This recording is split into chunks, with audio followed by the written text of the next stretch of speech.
Imagine logging into your business dashboard tomorrow morning, right?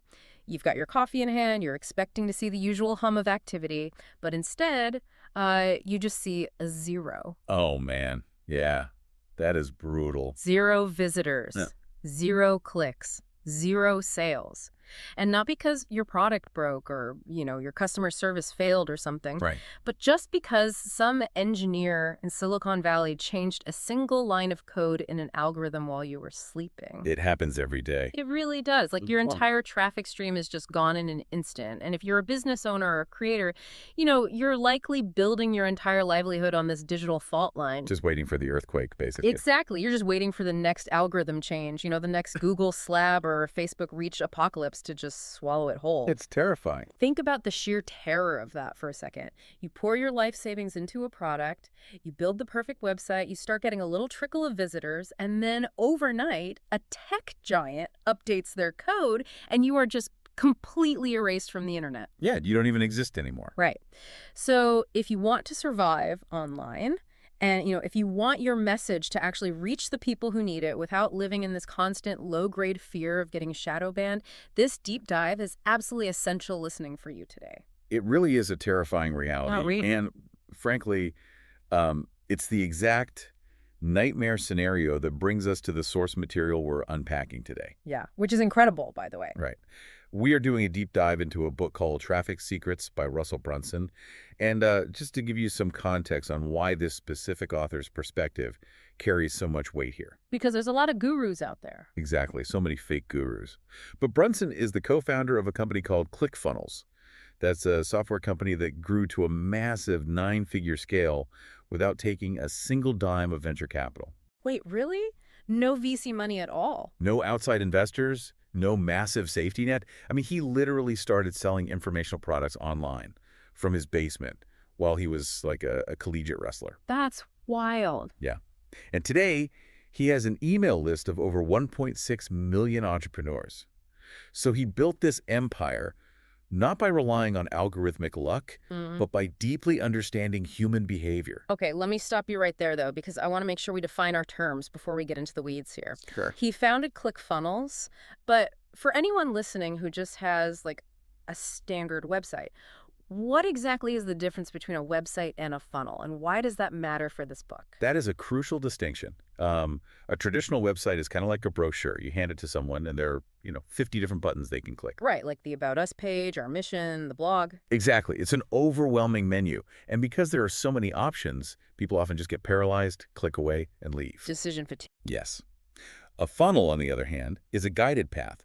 It's this highly engineered sequence of web pages that basically takes a visitor by the hand and says, look at this one thing, read this one message. You putting blinders on them. Precisely. Yeah. It says, now make a decision. Do you want to opt in or not? It completely removes the distractions and focuses entirely on converting a browser into a buyer or a subscriber. Got it. And this book, Traffic Secrets, is actually the final volume in a trilogy of books he wrote about this entire digital ecosystem. Right, because he had .com secrets first, right? Which explain the actual mechanics and the science of building those funnels. Correct. .com Secrets was the structure. Then came Expert Secrets, which taught the art of persuasion. How to tell stories, how to position yourself as an authority, how to build a tribe. Right, getting people to actually listen to you. Yeah. But Traffic Secrets is the fuel. I mean, you can have the most perfectly engineered funnel in the world and the most persuasive message. But if the room is empty. Exactly. If you do not have actual human eyeballs looking at your offers, none of it matters. So this book is essentially the underground playbook for filling those funnels with your ideal customers. Which brings us to the core problem that Brunson is tackling here. And it's something I see everywhere. I mean, honestly, I've been guilty of it myself. We all have at some point. It's what I call the field of dreams fallacy. You know the Kevin Costner movie, right? Oh, yeah. If you build it, he will come. Yes. Too many entrepreneurs take that incredibly romantic, cinematic idea and they literally apply it to their business. They dangerous. It really is. They think, if I invent the best widget or if I write the most profound book, the universe will just reward my genius. They think the world will just magically find it. Exactly. They assume people will show up just because the product is good. It is a beautiful sentiment, but as Brunson points out with brutal clarity, it is completely divorced from economic reality. Right. The reality is they will not just come. There are billions of websites. There's this infinite ocean of content out there. Yeah, the noise is deafening. Exactly. Unless people know you exist, and unless you give them a compelling psychological reason to come find you, your groundbreaking product is just going to be a good idea gathering digital dust on a server somewhere. Oh, that hurts to hear, but it's so true. It is. And the promise of Traffic Secrets is to stop relying on those trendy fly-by-night algorithm hacks. Like, use these 3 trending audio clips. Or, post at exactly 2:14 p.m. on a Tuesday. Those might work today, but they will absolutely get you banned or shadow banned tomorrow. Instead, this book is about building a truly evergreen foundation. Okay, so let's get to the thesis then. If the secret to traffic isn't like a hidden line of code, and it isn't some secret button in the Facebook Ads Manager that you unlock by paying a guru, Right. what is the actual central argument of this book? The big idea, and I mean this is the spine that every single other concept in this book hangs on, is this. Traffic isn't something you create. Wait, traffic isn't created. Let me repeat that, because it requires a fundamental paradigm shift for most creators. Traffic is not created. Traffic is people. Okay. And people are highly predictable. Your dream customers are not just wandering aimlessly through the internet like lost sheep. They're already congregating somewhere. Ah, they're already grouped up. Exactly. They're already gathering around certain topics, certain influencers, platforms, newsletters. The secret to traffic is simply identifying exactly where those congregations are, throwing out hooks to grab their attention, and pulling them into your own world so you can control your own destiny. I really want to visualize this. So instead of thinking of traffic as this mystical fog that you have to conjure out of thin air, Right. it's more like a massive river that is already flowing at high speed. You don't need to make the water. You just need to figure out how to dig a small trench to redirect a tiny fraction of that river into your own pond. That is a perfect way to visualize it. You are tapping into existing momentum. But that immediately begs the question for anyone listening, right? Like, how do you actually find these hidden congregations? Yeah, where is the river? Exactly. If the river is already flowing, where is it? How do we locate these people without spending a decade doing market research? So that leads us to the first major framework of the discussion. It's a concept Brunson calls the Dream 100. The Dream 100. Now, to be clear on the intellectual lineage here, Brunson didn't just invent this out of thin air. He adapted it from a brilliant old-school marketer named Chet Holmes. Who wrote The Ultimate Sales Machine, right? Yes, Yeah. legendary book. But Brunson took Holmes's concept and adapted it to the modern digital landscape in a way that is profoundly effective. So how does it work? The premise of the Dream 100 is that you do not need to go out and find millions of individual customers one by one. Because that would take forever. Hunting individual customers is exhausting, it's expensive, and it's incredibly inefficient. Yeah. Instead, you just need to find the 100 people, platforms, or groups that have already gathered your target audience together. Because someone else has already done the heavy lifting of building the congregation. Exactly. And the story of how Chet Holmes originally figured this out is fascinating. It's basically a masterclass in working smarter, not harder. It truly is. To understand the power of this, you have to look at how Chet Holmes discovered it. Early in his career, Chet was working for Charlie Munger. Wait, Charlie Munger, like Warren Buffett's legendary business partner at Berkshire Hathaway. The very same. Yeah. Chet was hired to sell advertising space for one of their legal magazines. Yeah. And to say the magazine was struggling would be an understatement. Oh, yeah, they were tanking. They were dead last in sales in their market, sitting at number 15 out of 15 magazines in the industry. So Chet was given a database of over 2,000 potential advertisers. Right. And he did what any hardworking salesman would do, right? He started making cold calls. He just ground it out, calling all 2,000 companies day after day, trying to pitch them ad space. And I'm guessing it didn't work. He was getting absolutely nowhere. Let's break down the why there, though. Why was he failing? Because he was working incredibly hard. Oh, he was hustling. But he was treating every single advertiser in that 2,000-person database as if they were perfectly equal. He was spreading his finite energy and time across this massive, mostly apathetic ocean. Exactly. So what was the turning point? What did he actually change? He had a massive realization about the Pareto principle, the 80-20 rule, or in this specific case, really the 9-5-E-5 rule. Okay, how so? He realized that not all 2,000 of those advertisers were equal. Out of that massive list, there were probably a small handful, let's say 100, who were the absolute biggest spenders. The whale. Yes, the whales. Yeah. These were the companies buying full-page spreads in the other 14 successful magazines. Hmm. Chet realized that if he could just win over a fraction of those top 100, it would be worth more than winning over hundreds of the tiny mom-and-pop advertisers. That makes so much sense. So he shifted his entire strategy. He stopped calling the 1,900 low-level prospects completely. Just ignored them. Ignored them. He focused exclusively on that Dream 100. Instead of calling 2,000 people once a year and just being ignored, he focused a relentless, hyper-targeted marketing campaign on just those 100 top-tier prospects. Wow. He sent them mailers every 2 weeks. He followed up constantly. He concentrated all his resources.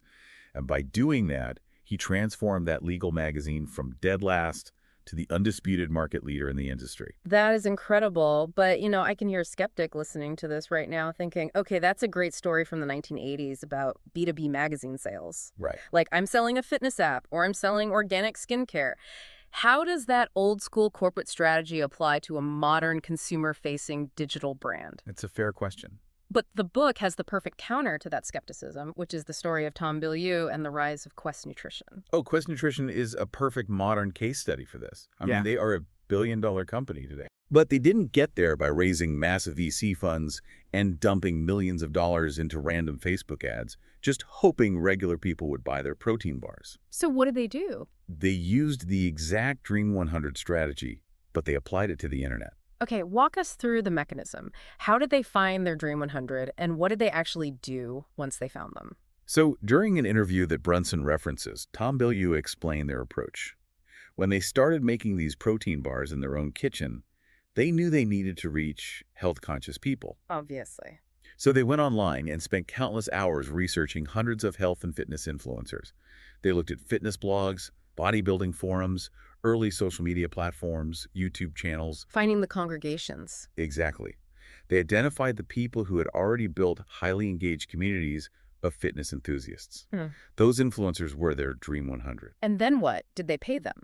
No, they didn't send them corporate sponsorship contracts. They went completely old school. Yeah. They sent these influencers personalized, handwritten letters alongside boxes of free samples of the Quest protein bars. And the brilliant part of that strategy is the psychology of the letter itself. Yeah, explain that part. They didn't attach heavy contractual strings to the free bars. They didn't say, like, we will give you this free box if you agree to post 3 times with our hashtag. Right. They just said, we made this. We think it's the best nutritional profile on the market. If you try it and you like it, we would love it if you told your audience. And honestly, if you hate it, tell them that too. That lack of pressure is exactly why it works so well.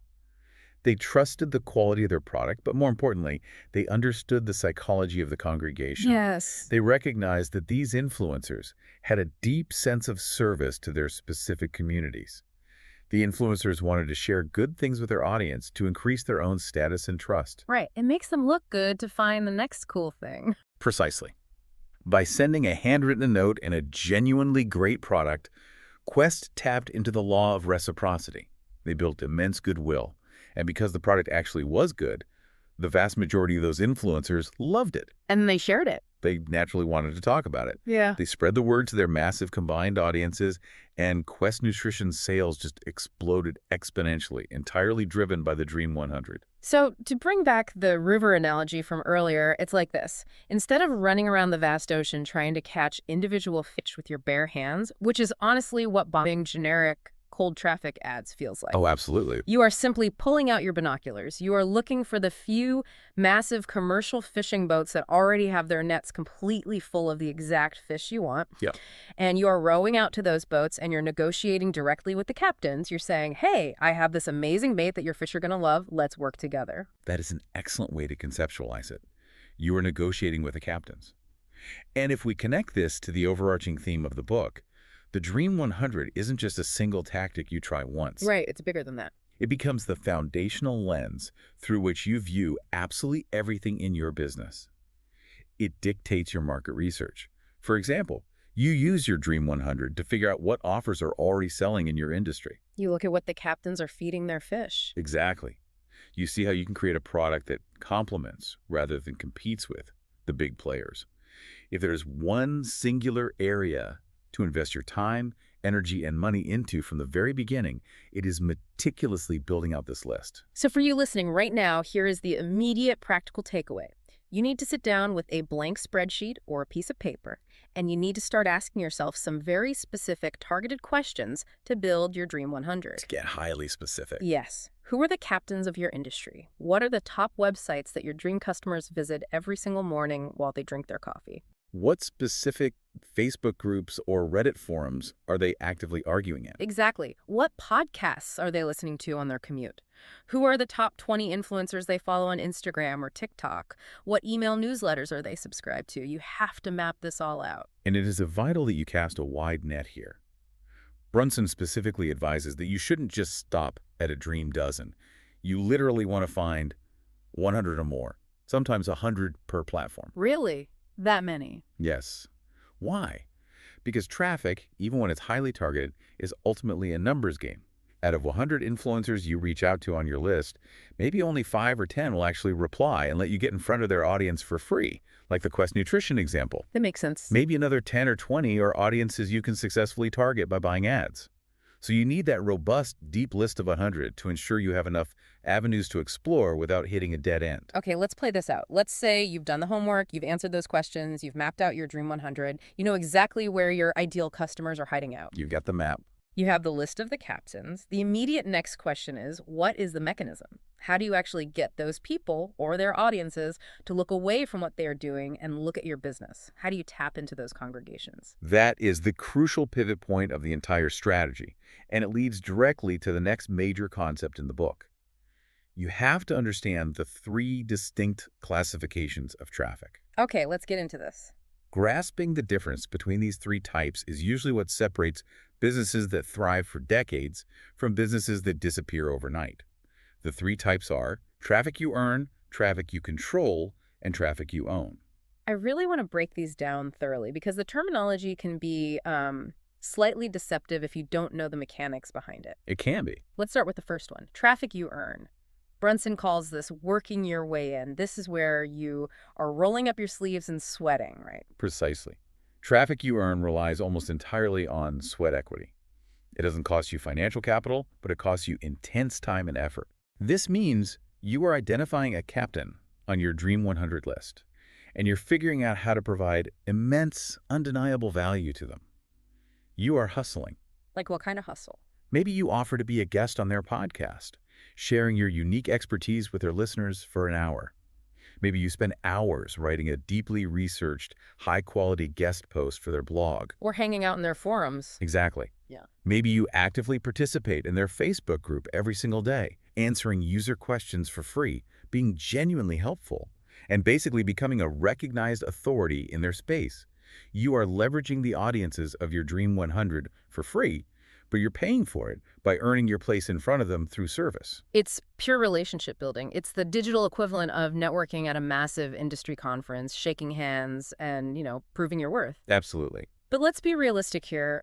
There are only 24 hours in a day. At some point, your sweat equity taps out. You can only record so many podcasts or write so many guest posts. You hit a wall. Exactly. How do you scale this when you hit your own personal ceiling?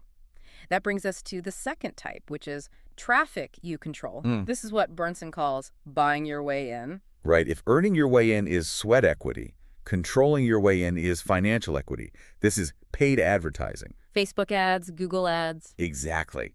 This is the realm of Facebook ads, Google AdWords, YouTube pre-roll ads, or paying for sponsored posts. You are paying the platform, or you are paying the influencer directly, for the right to place your specific message directly in front of their congregation. And why is it called controlled? You control it because you get to dictate exactly where the ad goes, what the headline says, what the image looks like, and exactly who sees it based on incredibly specific demographics or interests. Wait, before we move on, I want to clarify a term that gets thrown around a lot in this space. The book mentions things like solo ads and SEO when talking about traffic sources. Yeah. What exactly is a solo ad? Because to someone outside the direct marketing world, that sounds like a relic from 1999. It's a great question. And it is a tactic that is still very much alive in certain industries. A solo ad is essentially renting someone else's email list. Oh, okay. You find someone on your Dream 100 who has built a massive email newsletter. You pay them a flat fee, and in exchange, they send an email written entirely by you, dedicated solely to your product, to their entire list. Ah, so it's a solo ad because there's nothing else in the email. Exactly. It's not a banner ad buried in a newsletter. The entire email is your pitch. It is a very direct form of controlled traffic. And then there's SEO, or search engine optimization, which falls somewhat between earned and controlled. Right, because you're tweaking the site to rank higher. Yes, you are optimizing your website with specific keywords so that when someone goes to Google and types in a problem, your website shows up organically. It requires sweat equity to build the content, but you are trying to control how the search engine views you. Okay, that makes sense. But whether it's a Facebook ad or a solo ad, there's a massive glaring vulnerability with traffic you control. A huge one. It feels powerful because you can turn it on with a credit card, but it's incredibly fragile, isn't it? It is incredibly fragile. And it is the trap that so many businesses fall into, leading right back to the nightmare scenario we discussed at the very beginning. Right. The algorithm change. The vulnerability is that the moment you stop paying, the second your credit card maxes out or you decide to turn off the campaign to save money, the traffic stops instantly. The faucet is turned off completely. Wow. You do not own that audience. You are essentially just renting space from Mark Zuckerberg or Sundar Pichai. And if their algorithms change, or if your ad account gets arbitrarily shut down, which happens to legitimate businesses all the time for no decipherable reason, your entire source of revenue vanishes overnight. You have no recourse. Which brings us to the ultimate goal, the absolute holy grail of this entire system, and really the only real safety net against the algorithm, traffic you own. Yes. If you only remember one single concept from this entire deep dive, it must be this. Traffic you own is the ultimate foundational asset of your business. What does that look like practically? Traffic you own is your email list. It's your SMS text message list. It is your podcast subscriber feed. Brunson also mentions a pixel list. Yes, let's define that too. What exactly is a pixel list? A pixel is a tiny invisible piece of code provided by platforms like Facebook or Google that you install on your website. When a user visits your site, that pixel tracks them. Okay. It allows you to build a custom audience or a pixel list within Facebook. So even if they didn't give you their email address, you can retarget them specifically with ads later because the pixel remembers them. That's powerful. It is, however, while a pixel list is highly valuable, it is still slightly vulnerable to platform changes, like, Apple's recent privacy updates. Therefore, the purest, most bulletproof form of owned traffic is the email list. Because you control the database. Exactly. It is the list of people who have explicitly opted in and given you direct permission to contact them. You can market to these people for free anytime you want, day or night. You push send, and you reach them. No toll booth. Exactly. You are no longer at the mercy of an algorithm, and you are no longer paying a toll to an advertising network every time you want to speak to your own customers. And if you doubt the value of an email address, you just have to look at the valuations of the biggest tech companies in the world. They prove this point entirely. Oh, absolutely. Brunson uses these massive tech acquisitions to illustrate just how mathematically valuable a list of users really is. Think about the history of eBay buying Skype. It's a fascinating historical example. Back in the mid-2000s, eBay, which is an online auction site, bought Skype, which is a video and voice calling software, for billions of dollars. Which makes no sense on the surface. Right. Why? It wasn't just for the technology. eBay had brilliant engineers. They could have easily cloned Skype's basic video calling technology. Right. But what Skype had that eBay desperately wanted and was willing to pay billions for was its list. Yes. Skype had 54 million active members across 225 countries, and that list was growing by 150,000 new users every single day. eBay wasn't purchasing software code. They were purchasing the biggest list of owned traffic available at the time. Or look at Facebook buying Instagram. I mean, when Facebook bought them for $1 billion, Instagram was just a tiny startup with 13 employees. Right. They had zero revenue. Zero. Why did Zuckerberg pay $1 billion for a company with no revenue and 13 staff members? Because of the list. Exactly. Because Instagram had a list of 30 million highly engaged mobile-first users. Facebook was buying 30 million units of owned traffic to protect their own dominance. And that logic scales down to smaller entrepreneurial companies just as much as it applies to the tech titans. Brunson explicitly states a rule that governs his entire philosophy. His only goal with traffic that he controls, paying for ads and traffic that he earns doing guest podcasts, is to convert it into traffic that he owns, period. That's the whole game. When he buys a Facebook ad, the primary goal is not just to make a quick sale and walk away. The goal is to get that person onto his email list first. Because if they click an ad once, buy a $10 product, and leave, they are gone forever. And you have to pay Zuckerberg again to reach them next week? Exactly. But if they join the email list, he can follow up with them over and over again, selling them new products for years with zero advertising cost. So, practically speaking, for you listening, this changes how you design your digital presence. Every piece of content you produce, every YouTube video, every ad you run, every podcast you guest on must point back to a mechanism that captures contact info. A landing page and opt-in. Right, offering a free guide in exchange for an email. And Brunson shares a story about how ClickFunnels scaled using this exact logic with something called a break-even funnel. This is huge. I think we need to really dig into the math here because this is where most people get completely lost. This concept is a masterclass in aggressive, sustainable growth. So a break-even funnel works like this. ClickFunnels built a front-end funnel, usually selling a low-cost product like a physical book where the customer just pays $9.95 for shipping. Okay. They started buying Facebook ads to drive traffic to this book funnel. They started small, spending maybe $100 a day. Now, let's say it costs them exactly $10 in ad spend to get one person to buy the book. If they spend $10 on ads and the customer pays $10 for the book, ClickFunnels is making zero profit. Right, they break even. The sales from the front-end product perfectly cover the cost of the advertising. They are breaking even. Okay, so I'm doing the math as a skeptical business owner right now. I spend $100 on ads. I get 10 people to buy my book for $10 each. I have $100 in my bank account. I've spent all day managing ads, and my net profit is absolutely zero. Sounds awful. That sounds like a terrible business model. Why on earth would I want to run a business where I make $0? It sounds terrible if you were thinking short-term, but you have to look at the asset they were actually acquiring. By breaking even on the front end, ClickFunnels was acquiring 10 new, highly qualified customers. Okay. And more importantly, they were acquiring 10 new email addresses, 10 units of owned traffic for an absolute net cost of zero. They didn't lose money to get those emails. The book sale paid for the ad. Ah, I see. So it's about the lifetime value of the customer. Exactly. Once those 10 people were on the owned traffic list, ClickFunnels could immediately follow up with them via automated emails. They could say, hey, you love the book? Now try our core software subscription at $97 a month. And if just one converts... If even one out of those 10 people upgrades to the $97 a month software, ClickFunnels is now making massive recurring profit. And because the initial ads were completely paying for themselves, ClickFunnels no longer had an advertising budget limit. Wait, explain that.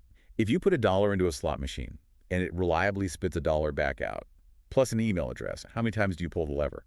You pull it as many times as you physically can. Exactly. They could scale from spending $100 a day to spending over $25,000 a day on Facebook ads. Wow. They were growing at a completely unprecedented pace because every dollar spent was instantly recouped on the front end, and they were left with a massive, rapidly growing list of owned traffic that they could monetize on the back end for years. That is how you scale a company to 9 figures without venture capital. You let the front-end sales finance your customer acquisition. Spot on. That is the immense power of understanding the math behind your traffic. But here's the rub. To earn that traffic or to figure out how to buy it effectively, you have to spend a massive amount of time analyzing and engaging with your Dream 100 on platforms like Facebook, Instagram, TikTok, and YouTube. You do. And that brings up a huge, very real risk for any entrepreneur getting sucked into the vortex of distraction. It is the great paradox of modern digital marketing. The very tools you absolutely must use to build your business are engineered by some of the smartest behavioral psychologists in the world to hijack your dopamine system. To steal your attention. And waste your time. They are designed to make you scroll infinitely. This is why Brunson issues a very strict, almost draconian mandate, which is our next key concept, the social media reset. The producer versus consumer mandate. I have to admit, when I read this part of the book, I felt personally attacked, but like in the best way possible. Oh, I think everyone does. He argues that if you are spending more than 10 minutes a day consuming social media, you are actively destroying your business. You have to fundamentally change your identity on these platforms. You must stop being a consumer and become a producer. The key word to focus on is consuming. Passively scrolling through your feed, watching random dog videos, getting emotionally invested in political arguments in the comments section of someone you haven't seen since high school. We've all been there. None of that serves you. And more importantly, it does not serve the audience you are trying to reach. A producer uses social media entirely differently. A producer views Facebook or Instagram not as an entertainment app, but as a clinical business tool. So how do you actually execute this social media reset? Because it's incredibly easy to say stop scrolling, but the habit is so deeply ingrained in our muscle memory. Like we reach for our phones at every red light. What is the actual mechanism to break that? Brunson outlines a very specific, almost ruthless process to force the behavior change. Mm. He advises that you go onto every single platform you use for business. You go to your following list and you unfollow almost everyone. Everyone. You unfollow your friends from college, you unfollow your relatives, you unfollow the meme pages, the sports highlights, everything. You wipe the slate clean. Then, the only accounts you follow back are the accounts on your Dream 100 list. Hold on, I have to play the role of the skeptical listener here because this sounds crazy. I know, it sounds intense. Unfollow my actual family, unfollow my friends. That sounds completely sociopathic. I'm trying to run a business, not join an isolated cult. Isn't the whole point of social networking to be, social? How does alienating my real life friends help me sell a product? It sounds extreme, and it feels sociopathic at first because we are so deeply addicted to the feed as a source of social validation. But think about the mechanics of what happens when you do this. When you log in after this ruthless reset, your feed is no longer a distraction engine. Right. It is a highly curated, highly focused dashboard of market intelligence. You are building a deliberate echo chamber of success. Okay, explain that. What am I actually seeing on this new dashboard? You are seeing exactly what is working for the top 100 players in your industry right now. You can see which of their posts are getting the most engagement. You can analyze what kind of headline hooks they're using. So it's all research. Exactly. You can see what offers they are pushing this week. You can model their success. You also use this feed to start digging your well before you are thirsty. You leave thoughtful, valuable comments on their posts. You send them direct messages. You're networking. You build those crucial relationships with the captains of the industry, and you do it in 15 minutes a day because you aren't getting sidelined by an hour of cat videos. Okay, I see the utility in that, but what about my personal life? Brunson's analysis is that you have to strictly separate your personal leisure from your professional mission. If you want to see pictures of your niece, have a separate private personal account that you only check on Sunday afternoons. Keep it siloed. Yes, your business accounts must be pure. Producing content, when done right, is an act of service. If your product or message can genuinely change someone's life or fix a real problem they have, then hiding your message because you got distracted by your feed is actually a disservice to them. Wow, that's a powerful reframe. You are failing your potential customers because you lack discipline. He uses this great analogy about going to a party that really clarified this for me. Oh, yes. He says you need to look for the social parties that have the most people engaged in them. So the largest Facebook groups in your niche, the biggest podcasts.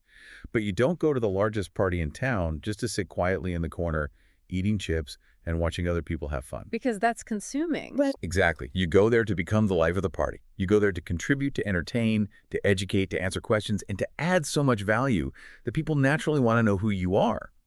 And eventually, you invite those people back to your own house, which is your funnel and your email list. So let's map where we are. You've done the ruthless social media reset. You are acting like a producer, not a consumer. You are hustling to earn your way in. You are optimizing ads to buy your way in. And you are rigorously building that owned email list. Yes. It is an incredibly empowering system, but if we are being completely honest, it is also exhausting to do it all yourself. I mean, you are one single person trying to master the nuances of Facebook algorithms, write persuasive daily emails, record videos, optimize SEO. Too much for one person. At some point, the whole system bottlenecks at your personal capacity. So how do you scale past yourself? What if you could get other people to do the heavy lifting for you? This leads us directly to the next major concept. And this is where businesses truly scale from linear, grinding growth into explosive exponential growth. It is the concept of building an affiliate army. I love this part of the book because it completely takes the pressure off you as the entrepreneur to be the absolute master of every single traffic source on the planet. Exactly. Brunson had a profound realization early in his career. He was burning out, trying to figure out SEO, trying to master Google pay-per-click ads, trying to negotiate solo ads, trying to design banner ads. Right. It is simply too much technical knowledge for one person to maintain. He realized He didn't have to be the best in the world at driving traffic. He just had to create an irresistible financial opportunity for the top affiliates in the world. The people who already knew how to do it. Exactly, the people who had already spent 10,000 hours mastering those specific traffic methods. He just let them make money by promoting his products. Instead of spending months trying to rank a website himself, what if he found someone who was already an SEO wizard and just paid them a generous commission to rank pages for him? And the most incredible counterintuitive example of this in the book is the original ClickFunnels book launch. This completely shattered how I thought about affiliate marketing and profit margins. This is mind-blowing. So ClickFunnels was launching a physical book. They wanted their affiliates to push it incredibly hard to their respective lists. So they made this radical, seemingly insane decision. They offered to pay their affiliates a flat $20 cost per action, or CPA, for every single free book the affiliates gave away. We really need to let the mathematical absurdity of that sink in for a second. The customer is clicking an affiliate link, going to a website, and getting the book for free. Right. They are only paying $9.95 for shipping and handling, which barely covers the actual cost to print and mail the physical book. So ClickFunnels collects $10 to ship a $10 book, but ClickFunnels is simultaneously paying the affiliate $20 for making that transaction happen. Let me stop you because I'm looking at the balance sheet in my head. I collect $10. I spend $10 on postage and printing. I am at zero. Then I reach into my pocket and hand the affiliate $20. I am actively losing $20 on every single customer that comes through the door. You are. If the affiliates sell 10,000 books, I am instantly $200,000 in the hole. That sounds like a speed run to bankruptcy. Why on earth would anyone architect a business model that guarantees massive upfront losses? Because it heavily, almost overwhelmingly, incentivized the affiliates to work for them. If an expert media buyer or a massive influencer knows they can get a guaranteed $20 payout just for giving away a free book, which is a highly attractive, easy offer to convince people to take, they are going to unleash their entire arsenal. Oh, they're going to push it hard. They will spend their own money on Facebook ads. They will email their massive lists multiple times. They will use every psychological trick they know. They will do all the work, take all the upfront risk on ad spend because the payout is so lucrative. And what happened? The affiliates aggressively sold tens of thousands of copies of that book in a matter of weeks. And here is the punchline, the back-end math that makes the whole crazy scheme work. While ClickFunnels lost millions of dollars in $20 payouts on the front end, every single one of those tens of thousands of people who ordered the free book was now on ClickFunnels' own traffic list. They were in the ecosystem. Right. And a significant percentage of those people, say 10 or 15% read the book, realized they needed the software to implement the strategies and immediately upgraded to the ClickFunnels software subscription at $97 or $297 a month. Right. Let's do the conservative math here. If an affiliate gives away 5 books, ClickFunnels pays out $100. Out of those 5 people, let's say just one of them signs up for the $97 a month software. Okay. In the first month, ClickFunnels is still down $3. But in month 2, they collect another $97. Yeah. By the end of the year, that one customer has paid them over $1,100. So ClickFunnels essentially spent $100 to acquire an asset worth $1,100 a year. They acquired thousands of new paying software members simply by structuring the finances to let the affiliates take all the risk on the front end. They understood that lifetime value is far more important than customer acquisition cost as long as you have the cash flow to sustain the initial dip. It is a brilliant, aggressive strategy. So the practical takeaway for the listener here is about fundamentally changing your emotional mindset regarding front-end profit. Most business owners are greedy on the front end. They want to make a profit on the very first transaction, Which holds them back. Brunson's rule of thumb is that you should be willing to pay out 50% to 100%, or as we just saw, 200% of the revenue on your front end offers directly to your affiliates. Let them take the risk. Let them do the grueling work of managing ad accounts. Exactly. What you are actually doing is buying a highly qualified customer for your list. You are buying owned traffic, and once they're on your list, you can ascend them up your value ladder. Exactly. The value ladder is the sequence of your products. You hook them with a free book or a low-cost item at the bottom of the ladder. Once they trust you, you offer them a $100 course, then a $1,000 coaching program, then a $10,000 mastermind. Ascending them up. You give all the money away at the bottom of the ladder to acquire the customer because you keep 100% of the profit on the higher ticket items later on. It's acquiring a customer at a deliberate loss, knowing their lifetime value will far exceed that initial cost. But, and this is a massive caveat that can destroy your funnel if you ignore it, Not all traffic brought in by affiliates or ads is created equal. Oh, not at all. The intent is different. Like, if I send an email to my loyal subscribers who have listened to me for years, they react very differently to a link than a random stranger scrolling Facebook who sees my ad for the very first time. They require entirely different language. This brings us to a foundational psychological concept that dictates how you actually communicate with the traffic you are generating.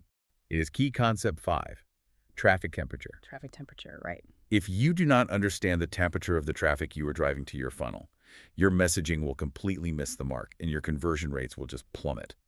So let's map this out. We are talking about cold, warm, and hot traffic. But I assume this isn't just arbitrary. If I'm trying to visualize this, I'm assuming the strategy changes based on whether these people have ever heard of me or my product before. Exactly.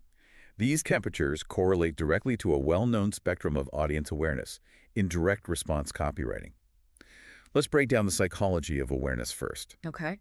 At the furthest end of the spectrum, you have an audience that is completely unaware.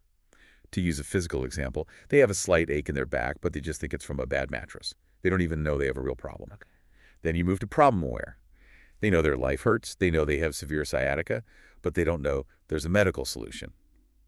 Next is solution aware. They know that chiropractors exist and can fix sciatica, but they don't know your specific clinic. Then product aware. They know who Dr. Smith is, but they aren't sure if his specific clinic is right for their budget. And finally, most aware. These are Dr. Smith's raving fans who will buy any supplement he recommends without hesitation. Okay, so how do those 5 stages of psychological awareness map onto the 3 traffic temperatures? It maps perfectly. Cold traffic is the unaware and problem-aware group. They're scrolling Facebook, they have no idea who you are, and they barely know they have a problem. Right. Warm traffic is the solution and product-aware group. They know of you, maybe because an affiliate sent them an email or through an endorsement from someone on your Dream 100. And hot traffic is your most aware audience. That is your own traffic, the people who already open your emails and buy your products. Let's use an analogy to really drive home why treating them all the same is a disaster. Cold traffic is like walking up to a complete stranger at a bus stop, dropping to one knee and asking them to marry you. Exactly. They're going to run away terrified. Because there's zero context and zero trust. You haven't even introduced yourself. Warm traffic is entirely different. Warm traffic is being set up on a blind date by a mutual best friend. Yes. That mutual best friend is the influencer on your Dream 100 because the influencer vouches for you. The stranger at the dinner table transfers the trust they have in their friend over to you. They are willing to listen. And hot traffic is your spouse of 10 years. You don't need an introduction. You just ask if they want to go get dinner. That is a fantastic analogy. And Brunson used a different visual to illustrate how entrepreneurs consistently ruin their businesses by confusing these temperatures. He calls it the pile of cash analogy. Walk us through that. Imagine there's a massive towering pile of cash sitting right in front of you on your desk. This pile represents your hot and warm traffic. These are the people already on your email list or the people on the email list of your Dream 100 affiliates who already trust the endorsement. So they're easy to reach. It is incredibly easy and highly inexpensive to convert this traffic into buyers because the trust is already established. The friction is incredibly low. But what do most inexperienced entrepreneurs do when they start buying ads? They literally step right over this massive, easily accessible pile of cash on their desk. They walk out the front door and they start chasing a few scattered dollar bills blowing around in a hurricane. The hurricane is cold traffic. Yes, that hurricane is cold traffic. Converting cold traffic is the hardest, most expensive endeavor in marketing. You have to build trust from absolute zero. It takes so much work. You have to convince them they even have a problem, then convince them your type of solution works, and then convince them you are the specific person to deliver it, all in a 60-second video while they were trying to look at pictures of their friends. It requires world-class copywriting and deep pockets. So the practical takeaway for you listening is almost a strict prohibition. It goes against everything Facebook tells you to do. Brunson explicitly instructs readers to completely ignore cold traffic until their business has hit a massive milestone. The 2 Comma Club. Yes, meaning your specific funnel is already generating at least $1 million in revenue. Exactly. Until you hit that $1 million mark, you should focus 100% of your energy, your time, and your budget on bridging the gap with warm traffic. Do not try to educate strangers on the internet. It will bankrupt you. Right. Stick to the warm leads. Go to your Dream 100. Build the relationships. Get the endorsements. If an influencer with 1 million followers sends an email endorsing your product, their audience instantly transfers trust. That traffic arrives at your landing page, warm. They are ready to listen. That's huge. Or if you must run ads, you run ads to your pixel list, or you use long-form pre-sale content videos to warm them up before ever asking for a sale. You harvest all the warm and hot traffic first, building your war chest, before you ever attempt to scale into the freezing cold, unforgiving waters of unaware audiences. Okay, let's take a breath. We have covered a tremendous amount of ground today, and we have drilled deep into the mechanics.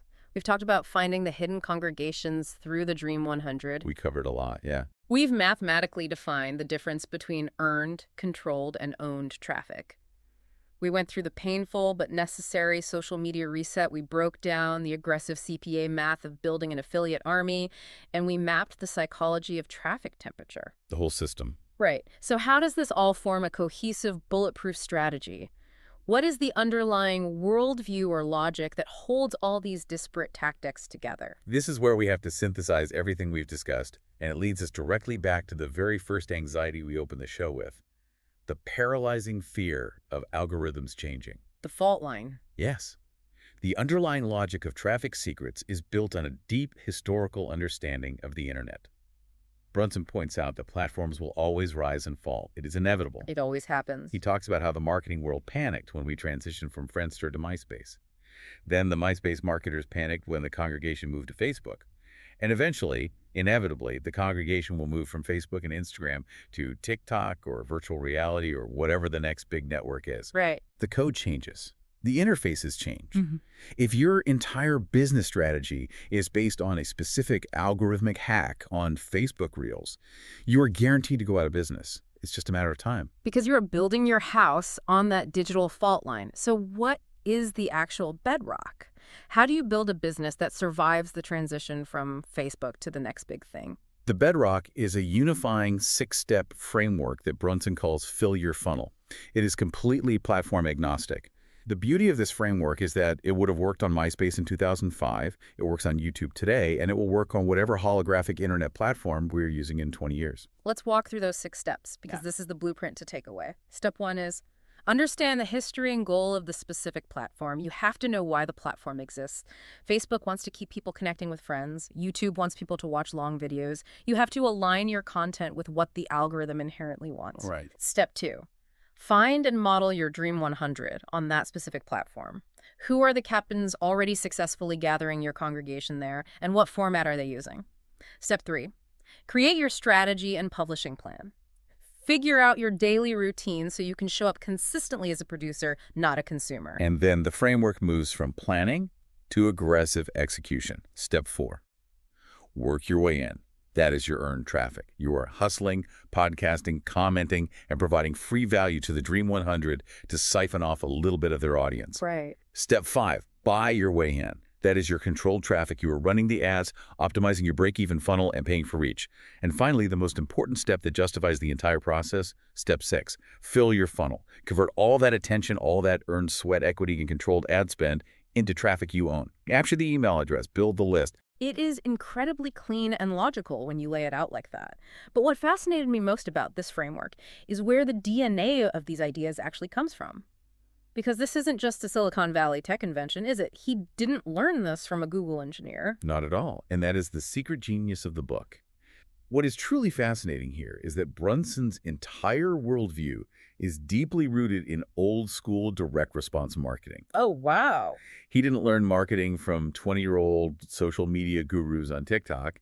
He learned his craft by obsessively studying mentors like Dan Kennedy, Gary Halbert, and David Ogilvy. The legend. These were the titans of the 20th century. These were men who drove hundreds of millions of dollars in sales using physical direct mail, radio ads, and newspaper classifieds long before the internet was even a concept. And the reason that matters, the reason a direct mail strategy from 1985 works on an Instagram ad in 2026 is because human psychology does not fundamentally change. Exactly. The technology changes rapidly, but the hardware of the human brain does not. The tribal desire to congregate around shared interests, the involuntary psychological response to a compelling hook, the power of a trusted endorsement from a respected authority, those psychological principles are timeless. They always work. Brunson simply took those ancient, battle-tested, direct response strategies of human behavior and ported them over to the internet. When you truly internalize that, you stop worrying about Facebook's latest code update. You stop panicking when the algorithm changes because you realize you are playing a much deeper, much older game based on human nature, not computer code. Oh, okay. As we start to land this plane, we have to be brutally honest about who this book is actually for, because frankly, it is not for everyone. It's really not. If you are just looking for a get-rich-quick loophole, or if you are looking for some sketchy way to spam 1 million people with low-quality garbage, this book is going to be way too much work for you. Building a Dream 100 takes months. Building a break-even funnel takes intense mathematical discipline. That is a very fair assessment. This playbook is specifically designed for serious entrepreneurs, creators, and business owners who have a product, a service, or a message that can genuinely help people. It is for people who know in their bones that they have something highly valuable to offer the world, but who are currently feeling the intense, isolating frustration of screaming into a digital void where nobody is listening. If you are sitting there right now deeply frustrated that inferior products are getting way more attention and making way more money than yours, simply because those creators have louder, better marketing, this is the playbook you need to fix that injustice. It is for people who are willing to do the strategic, unglamorous work to build a long-term, stable foundation. And we must also acknowledge that this deep dive, as extensive and detailed as it has been, really only scratches the surface of the material. We covered a lot, but there's so much more. We've talked about the overarching psychological strategies, the math, and the frameworks. But the book itself is essentially an encyclopedia filled with highly granular tactics, exact word-for-word copy scripts, and deep dives into exactly how to execute these steps on Google, YouTube, Instagram, and beyond. Absolutely. And for our YouTube audience watching or listening right now, if you felt like this overview resonated with you, if you had that aha moment where you realized you've been relying far too much on unpredictable algorithms and you want to actually own your traffic and control your destiny, there is a highly logical next step. Yes. There is a complete audio available that goes several hours deep, covering every single chapter of Traffic Secrets in exhaustive detail. It gives you the specific visual examples, the detailed algorithmic explanations for each platform, and the step-by-step actionable takeaways to build your own funnels. Highly recommend it. If you want to stop guessing, stop hoping the algorithm blesses you, and actually master the science, I highly encourage you to check the link in the description to go deeper. It's not about buying another course to sit on your hard drive. It's about equipping yourself with the fundamental knowledge to protect and scale your business. As we wrap up, I want to leave the listener with one final, incredibly provocative thought from the book to mull over. Brunson says that every single day you have the power to give yourself a raise. I love that. It's not about finding a magic button, and it's certainly not about waiting for a platform to arbitrarily bless you with a viral video. It simply comes down to asking yourself one specific question every single morning when you wake up. Who can I connect with on my Dream 100 today? Who can I connect with today? It's such a simple, brilliantly proactive shift in mindset. You aren't sitting back waiting for the algorithm to do the work. You are actively, daily, building the bridges to the congregations. Exactly. Let that one question guide your daily actions. If you spend your time relentlessly serving those communities, digging your well before you're thirsty, and burning your way in, watch how quickly your digital world transforms. And it all brings us back to where we started. You do not have to build your business on a digital fault line. You do not have to live in fear of the algorithm swallowing your livelihood. By finding the congregations, earning your way in, buying your way in, and obsessively building the traffic you own, you are moving off the fault line. You are building your business on solid bedrock. And once you do that, no algorithm change, no Google slap, and no platform update can ever take your audience away from you. What you just listened was the beginning of a full audio, way longer, explaining every single chapter of the book. If you would like to keep listening to the end and access to the full audio, you can access it with the link down below in the description and in the pinned comment.